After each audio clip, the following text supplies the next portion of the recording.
So hello guys, welcome back to my mind mini blog.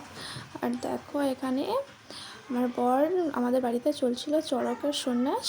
তাই সন্ন্যাসীদের জন্য প্রত্যেক বছরই ছোটোখাটো কিছু একটা আয়োজন করে রাখি আমরা।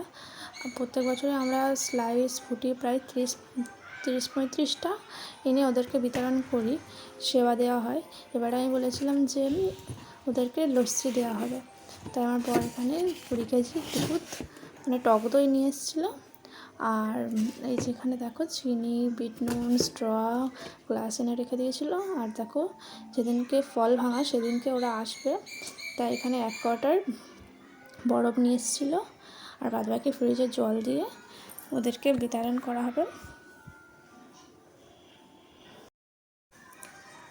আর এরকম প্রত্যেক বছরই ছোটোখাটো আমরা একটু সেবা দিয়ে থাকি ভগবানের জন্য। আর এখানে দেখো লস্যি বানানো কমপ্লিট, প্রায় এরকম 3 গামলা বানানো হয়েছিল লস্যি, 3 গামলারও বেশি। আমার ভিডিওটা ভালো লাগলে প্লিজ তোমরা কন্টিনিউ দেখো এবং সাবস্ক্রাইব করে দিও। Tata, bye bye.